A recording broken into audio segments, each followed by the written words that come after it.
우리가 부모가 되었다면 어떤 사람은 빠르게 또는 어떤 사람은 조금 늦게라도 자녀를 낳아서 기르죠. 요즘 자녀 대신 반려동물을 키우는 그런 경우도 있지만 부모라면 자녀를 낳아서 키우는 것이 또 성경적으로 하나님의 뜻입니다. 하나님의 형상을 닮은 사람들을 생육하고 번성해서 땅에 충만하게 하는 것이 부모의 역할이라는 것이죠. 그러므로 하나님의 뜻을 이렇게 잘 알고 있는 사람들은 자녀를 낳는 것을 두려워하지 않습니다. 그럼 부모는 자녀에 대해서 자녀를 낳고 그리고 평생 관심을 갖고 그리고 자녀를 곁에서 바라보고 필요하면 때로는 도와주며 양육합니다. 또 부모는 자녀가 어린이건 아니면 또 어른이 되어서 부모 자신은 코코 할머니 할아버지가 되더라도 자녀는 늘 자신의 자녀는 어린아이와 같아서 평생토록 지키며 또 격려하며 성장하도록 옆에서 끌어주는 것이죠. 인간의 몸을 입고 오셔서 이 땅에 오신 우리 예수님은 죄가 없으신데 십자가에 죽으셨습니다. 그 이유는 무엇일까요? 이유는 사탄의 종되어서 매어있던 죄인을 대신해서 죽으시고 또 죄의 값을 사탄의 정죄를 자유케 하시는 그 안에서束縛된 삶에서 자유케 하기 위해서 우리 주님께서 오셨습니다. 주님과 함께 십자가에서 죽고 주님과 함께 부활하실 그 사람은 바로 성령께서 그에게 오셔서 새 피조물로 변화시켜 주십니다. 그러면 새 피조물이 된 사람은 주와 합한 자로서 주의 영이 거하십니다. 주의 영으로 새롭게 된 사람입니다. 물과 성령으로 거듭난 사람이지요. 또 물과 성령으로 거듭난 그런 사람은 곧 구원을 받은 사람입니다. 하늘로부터 마치 아기와 같이 새롭게 태어난 사람이 된 것이죠. 그래서 영으로 다시 태어난 사람은 이제 아기와 같이 성숙한 단계로 자라나야 합니다. 그럼 자라날 때의 건강한 상태인 것이죠. 그렇다면 영으로 거듭난 사람이 어떻게 자라가는 것일까요? 자라게 하신 분은 물론 하나님이십니다. 예를 들어 볼까요? 지금 봄이라서 식물들이 만연하게 피어나는 그런 계절입니다. 식물이 싹을 틔우면 줄기가 나게 되죠. 그리고 나무가 되어서 가지를 쫙쫙 뻗어나가면서 때로는 꽃을 피우기도 하고요. 열매를 맺게 됩니다. 이처럼 자라가는 것은 근본 생명의 주인이신 하나님의 역사하심이 있기 때문입니다. 이런 작은 식물들도 이렇게 태어나서 성장하는데 영으로 태어난 사람, 물과 성령으로 거듭난 사람도 자라나는 것입니다.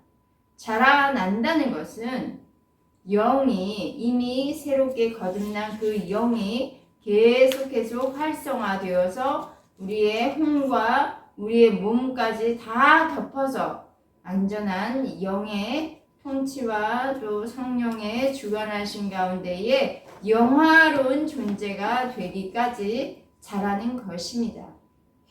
오늘 구원에 이르도록 그 자라게 하시는 하나님의 소원이 있습니다.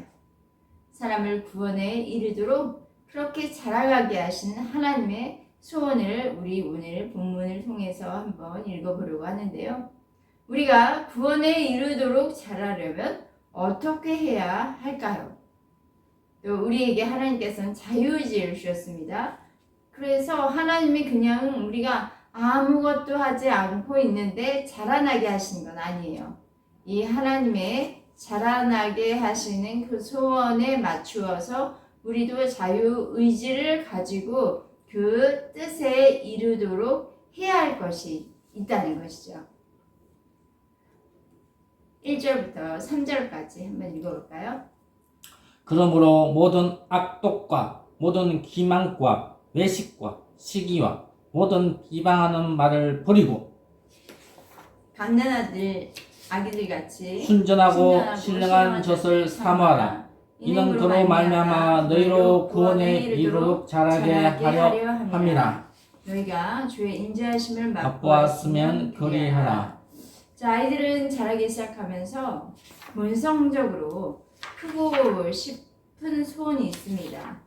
그래서 성장한 어른을 보면서 계속 배우며 자라가는 것이죠. 근데 일반적으로 어른이 되면은 자신이 어떤 모습이 될지 또 어떤 꿈을 갖게 되고요.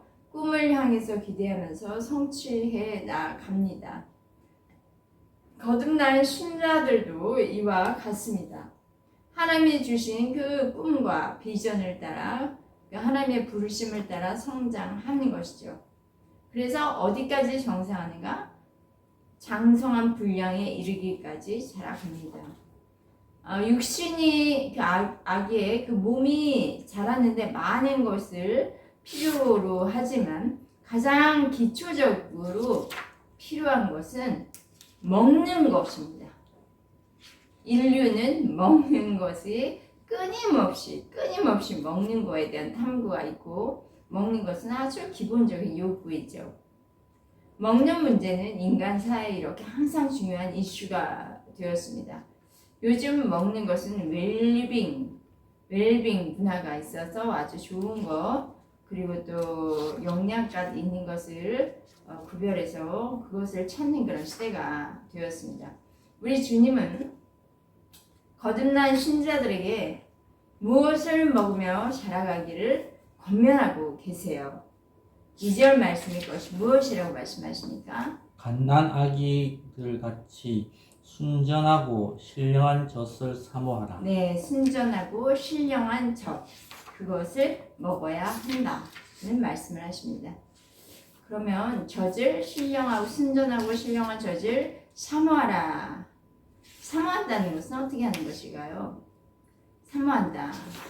젖을 사모하듯이 그렇게 이야기한 것처럼 아기는 태어나자마자 본성적으로 살아야 되기 때문에 있는 힘껏 엄마의 젖을 쭉쭉 빨아들입니다. 모든 생물은 그렇게 살아남기 위해서 그 부모의 그 젖을 쭉쭉 빨죠. 그런데 가만히 보면 순전하고 신령한 젖을 사모하는 그런 젖을 사모하는 아이들은 이거 먹어볼까? 저거 먹어볼까? 그런 자기 생각과 판단대로 골라서 먹지 않아요. 그냥 오직 한 가지 엄마의 젖이 그에게 전부인 것으로 알고 자기를 살리는 것이라는 것을 알고 쭉쭉 본능적으로 그냥 엄마의 젖을 사모하고 빱니다. 아기 스스로 사는 것이 엄마의 젖을 사모하는 것이라는 것을 알기 때문에 아는 그대로 그냥 행하는 것입니다. 이처럼 젖을 사모하듯이 신자들은 생명 되신 하나님을 사모함으로 우리도 그로부터 난 자들이기 때문에 하늘로부터 하나님으로부터 난 자들이기 때문에 다시 태어난 자들이기 때문에 단순하게 이것저것 가리지 말고 이게 좋은가 저게 좋은가 내 생각 판단대로 부르는 것이 아니라 하나님을 신령한 순전한 하나님의 젖을 사모하고 빨아들여야 합니다. 하나님의 젖을 사모하는 사람에게 주신 약속이 있습니다. 마태복음 18장 3절 말씀인데요. 이르시되 진실로 너희에게 이르노니 너희가 돌이켜 어린 아이들과 같이 되지 않으면 결탄코 천국에 들어가지 못하리라. 이런 말씀이 있어요. 사람들은 이 세상에서 이제 삶을 마치게 되지 않습니까? 그러면 어떻죠? 그 이후에는 어떻게 되는 거죠? 하나님의 나라에 우리의 영과 혼과 몸이 들어가는 것입니다. 어린아이와 같이 거짓이 없는 그런 순수한 태도로 영이 거듭난 사람들은 혼과 육이 계속 영으로 그런 신령한 때까지 이르러서 하나님의 나라에 들어가는 것이죠. 그러므로 혼과 육이 계속 성숙해지려면 신령한 젖을 먹어야 하는데, 신령한 젖은 생명의 하나님으로부터 나오는 그런 말씀입니다. 저와 여러분이 그 말씀을 사모함으로 그 능력 안에서 성숙해지기를 축복합니다. 저는 얼마 전까지 통전적 성경 공부를 하기 위해서 성경 전체를 알기 위해서 창세기부터 요한계시록까지 전체 성경을 빠른 속도로 읽으며 통독을 했습니다. 그런데 지금은 나에게 지금 주시는 그 말씀을 나에게 삶에 적용하기 위해서 레마의 말씀으로 한 말씀 한 말씀을 꼭꼭 씹어 먹는 그런 연습을 하면서 삶에 적용하는 그런 훈련을 하고 있는데, 그 하나님의 말씀, 그 하나님의 젖을 씹고 빨대의 그 생명의 기쁨을 누리고 있습니다.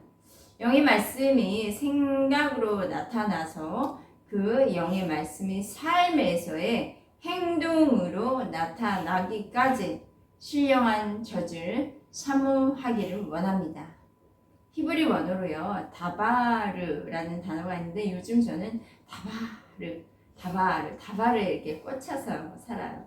다바르라는 것은 히브리어 말씀이라는 뜻인데요. 그냥 입으로 내뱉는 말 정도가 아니라 그 말이 성취되어지고 일로 나타나지는 것까지 다바르라는 이 단어 안에 전부 표현, 그 의미가 내포가 되어 있는 것입니다. 저와 여러분이 그 사모하는 자, 예수 그리스도는 바로 다바르이십니다. 말씀이 육신이 되어서 우리 가운데 오셨고, 또 예수님은 말씀이시기 때문에 하늘의 뜻을 이 땅 가운데 그 말씀을 다 이루신 분이시지요. 그래서 예수님은 다바르이십니다. 말씀이신 예수님이 이 땅에 사실 때 사람들이 흠모했나요? 흠모할 만한 것이 없었다. 그렇게 성경에 표현되어 있어요. 그래서 사람들은 그 예수님의 외적인 모습이 너무 보잘것이 없다고 다 예수님을 버렸습니다. 4절과 5절 말씀 한번 읽어볼까요? 사람에게 버림받았으나 하나님께는 택하심을 입은 보배로운 산돌이신 예수께 나아가 너희도 산돌같이 신령한 집으로 세워지고 예수 그리스도로 말미암아 하나님이 기쁘게 받으실 신령한 제사를 드릴 거룩한 제사장이 될지어다. 네, 예수는 사람이 좋아하는 외모를 가지고 계시지 않았습니다. 사람들이 바라는 것을 주지도 않으셨습니다.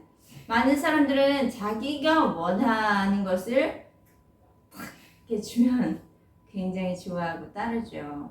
당시 예수님의 활동하시던 그 당시 유대인들이 가장 원하는 것이 무엇인지 아십니까?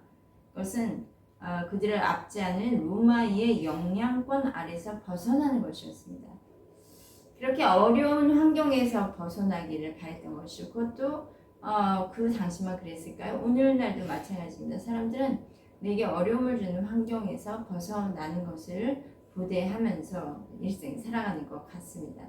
그런데 이 땅에 오신 하나님이신 게 예수님은 유대인들을 그 로마의 영향력 아래에서 벗어나게 해주시기보다는 죄인과 친구가 되시고 죄인들을 위해서 십자가의 멸시와 조롱을 당하고 죽으셨습니다. 와, 이러실 수가. 그렇게 우리를 그 완전한 자유와 해방으로, 그 삶의 우리의 영향력에 묻은 자유와 해방으로 이끌어줄 그 예수님이 그 유대인들이 멸시하는 죄인들을, 이방인들을 포함한 죄인들을 위해서 십자가의 조롱과 멸시를 받으셨다. 메시아 맞나?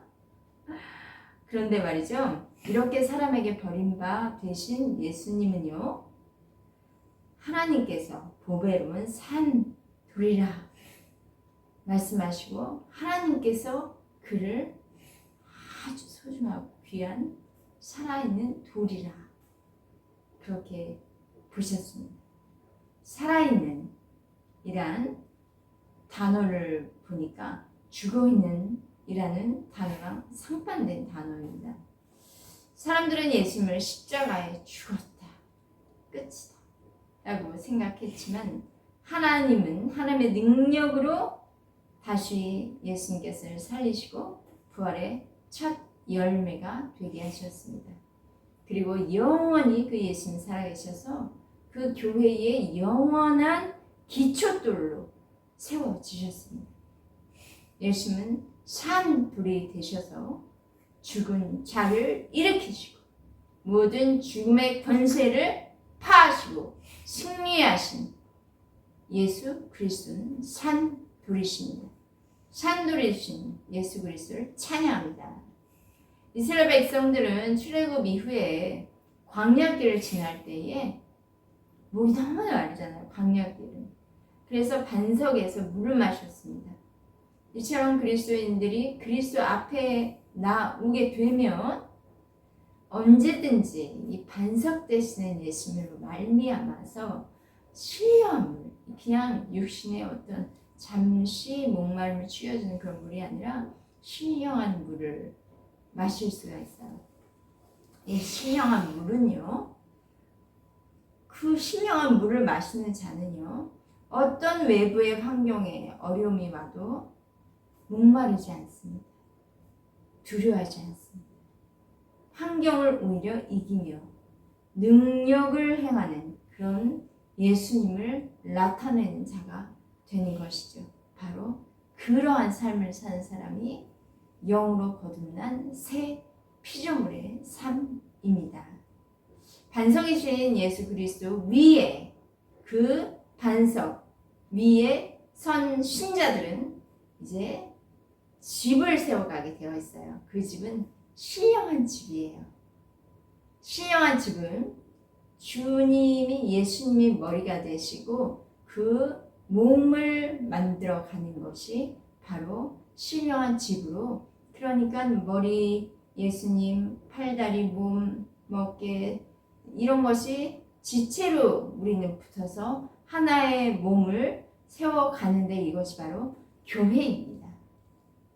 교회 건물에 다닌다고 우리는 지금 산돌이 되는 것이 아니에요. 산돌이신 예수님을 따라 우리도 산돌이 되는데 교회만 왔다 갔다 교회 마당 밟는 것이 그 산돌로서 살아가는 것이 아니라 산돌 되시는 예수 그리스도와 딱 연합해야 예수님 같은 산돌의 그런 정체성을 가지고 우리도 모든 환경과 죽은 권세를 이기고 승리하신 그 예수 그리스도의 모습을 날 통해서 나타나게 되는 것이고 우리를 교회를 통해서 나타나게 되는 것이지요.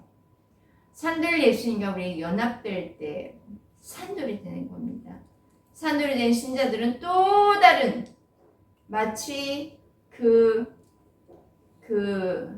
교회와 교회 그 건물과 건물이 연합되어서 세워져 가듯이 또 다른 사람들을 그리스도의 몸으로 인도하며 또 같이 연합되어서 하나의 몸을, 그리스도의 몸을 세워가는 것이 바로 신령한 집이 점점 커지는 것이죠.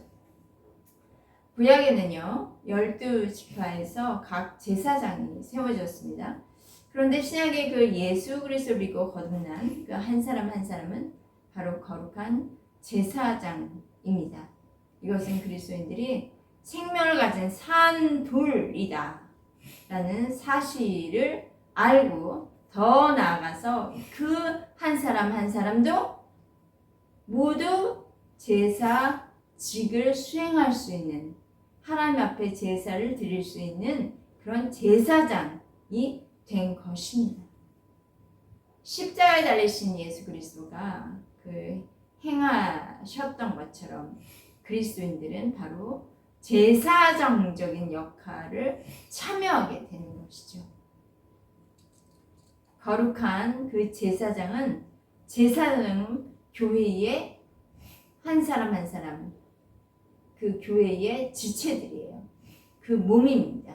그래서 그 한 사람 한 사람 지체들이 하는 일은 뭐예요?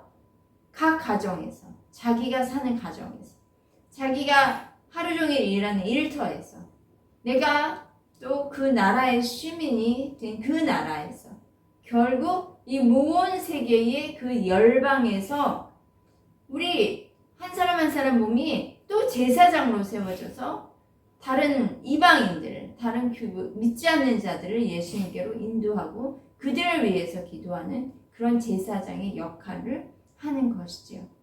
6절부터 8절까지 읽어볼까요? 시작. 성경에 기록되었으되 보라 내가 택한 보배로운 모퉁이돌을 시온에 두노니 그를 믿는 자는 부끄러움을 당하지 아니하리라. 또 8절까지 읽겠습니다. 그러므로 믿는 너에게는 보배이나 믿지 않는 자에게는 건축자들이 버린 그 돌이 모퉁이의 머릿돌이 되고 또한 부딪혀 돌과 걸려도 부딪히는 돌과 걸려 넘어지게 하는 걸려 바위가 되었다 하였느니라. 그들의 말씀을 순종하지 아니함으로 넘어지나니는 그들을 이렇게 정하신 것이라. 예수님 하나님께서 택하신 소중한 모퉁이 돌이십니다. 모퉁이 돌은 아까 그 제사장의 역할이 각 지체와 지체가 연결되어서 하나의 몸을 이루어서 그 한 사람의 지체가 제사장으로 나아가서 또 믿지 않는 자들을 주님께로 인도해서 커다란 하나의 또 지체로서의 그 교회의 몸을 세워가는 것을 말씀했는데 이 모퉁이 돌의 역할을 또 보면 그 모퉁이 돌은요 하나의 건물만 세우는 그런 돌이 아니라 모퉁이 돌. 그래서 이 벽과 또 저쪽 건축의 벽을 연결해서 건축물을 딱 지탱해주는 그런 역할을 하는 거예요. 그러니까 이방인과 유대인을 하나로 묶어서 세워주는 그런 역할을 모퉁이 돌이 하게 되는 거죠. 그리스도 안에서 하나 된 교회가 되는 것입니다. 베드로 서신서가 쓰여졌을 때는 로마의 박해가 시작될 그런 즈음이었습니다. 그러므로 예수를 믿는 자들에게는 이제 앞으로 닥칠 핍박, 두려움 이런 거에 대한 불안의 조짐이 흐르고 있었던 거예요.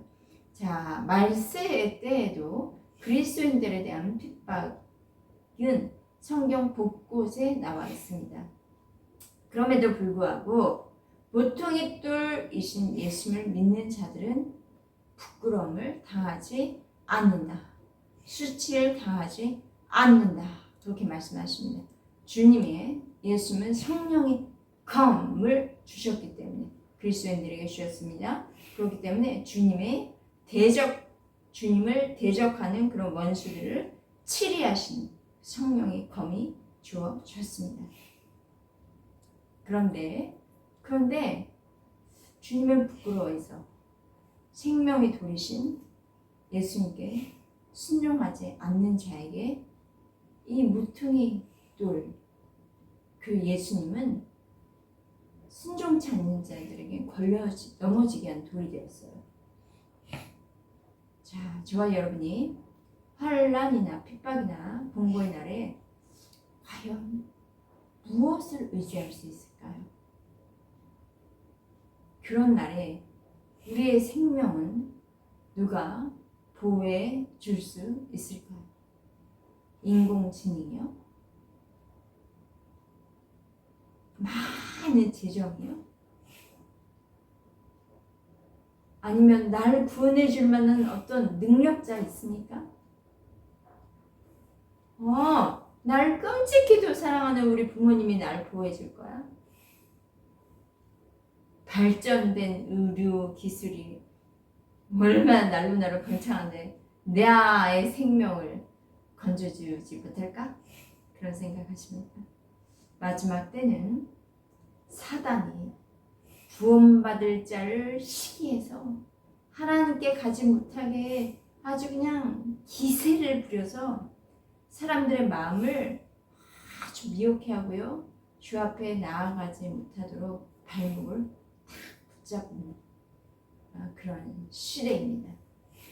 자, 저와 여러분은 이 시대를 분별하시고 구원의 반석이요 하나님의 택하신 보배로운 그런 산돌 되시는 예수님께 나아가시기를 축복합니다. 그 나아간다는 것은 따른다는 거예요. 그분을 따르다. 그분은 은혜의 보좌 앞에 계시는 분이십니다. 은혜의 보좌 앞으로 우리가 담대하게 두려움 없이 나아가는 자들 되기를 축복합니다. 9절과 10절 말씀입니다. 읽겠습니다. 시작.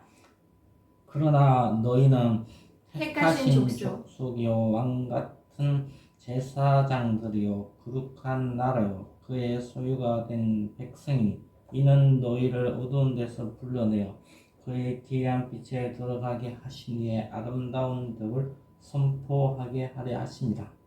너희가 전에는 백성이 아니더니 이제는 하나님의 백성이요 전에는 긍휼을 얻지 못하였더니 이제는 긍휼을 얻는 자니라. 네, 핍박과 고난으로 배교자들이 참 많을 시기에 이런 산돌 같은 리빙스톤 같은 신령한 집으로 세워지고 있는 그리스도인들에게 하나님께서 말씀하시는 거예요. 당신은 누구인가를 아세요? 당신은 누구인가?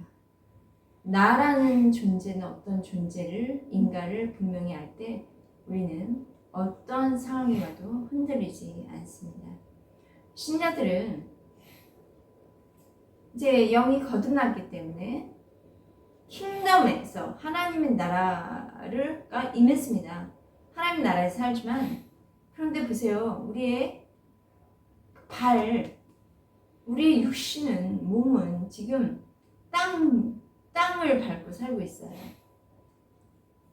세상은 이제 배교자들이 많아지고 하나님을 배반하는 일들이 곳곳에 나타나기 시작하는데 나는 누구인가에 대한 정체성이 서 있지 않으면 주님 따라가는 것을 주님을 따라가는 것이 얼마나 많은 의심이 들며 그 따라가는 발걸음이 얼마나 흔들릴 수 있겠습니까? 주님은 베드로 사도를 통해서 신자들에게 그들의 정체성을 알려주시고 또 세워주십니다. 하나님이 택하신 족속이라 그렇게 말씀하시는데요. 너희는 하나님이 택한 족속이다. 자, 쉽게 예를 들면 대통령이 나를 택했다? 그런 어떤 정체성만 가지고 있어도 자기 자신을 굉장한 대단한 사람으로 여기고 그 대통령을 시키는 온갖 심부름을 아주 그냥 기쁨으로 자원하며 다 할 것입니다. 그런데 하늘과 땅을 지으시고 온 우주를 통치하시며 그의 아들을 위해서 그의 아들을 우리를 위해서 십자가에 내어주신 그 사랑을 우리가 경험하게 될 때 하나님께서 택하신 나인데 그 주님을 위해서 그 하나님을 위해서 내가 무엇을 기쁨으로 하지 않을 수 있을까요? 또 그분은 우리를 부르시기만 하신 택함만 받은 게 아니라 택함 가운데 있는 사람들은 그의 능력, 하나님의 능력으로 보호하지 않으십니다. 책임지지 않으십니다. 주님은 두 번째, 너희는 왕같은 제사장이다 말씀하십니다. 제사장은 하나님으로부터 기름 부음을 받아서 지어진 직무가 바로 제사장이에요. 그 제사장이 하는 일, 구약의 제사장이 하는 일은 하나님과 죄인 사이에 중재자의 역할을 했습니다. 그 죄인들을 위해서 하나님께 나아가서 예배하는 예배자였습니다. 제사장은요, 구약에는 그 성소와 지성소 거기에 들어가서 섬기는 자예요. 성소, 지성소. 뭐 특히 지성소는 좀 완전히 거룩한 곳이죠. 하나님이 임재하는 곳이기 때문에.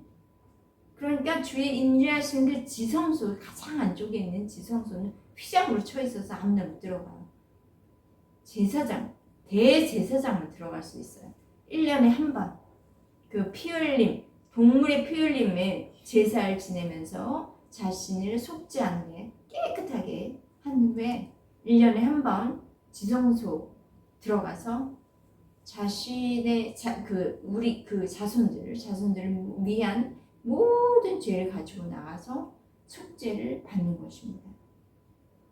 그런데 이제 우리는 짐승의 피가 아니라 예수님을 만난 거룩한 신자들은 짐승의 피가 아니라 예수 그리스도의 보혈에 씻긴 사람들입니다. 그 사람들은 모두 왕 같은 제사장입니다. 왕 같은 제사장이란 왕이면서 또 제사장으로서 하나님 보호자에 앉은 사람들이에요.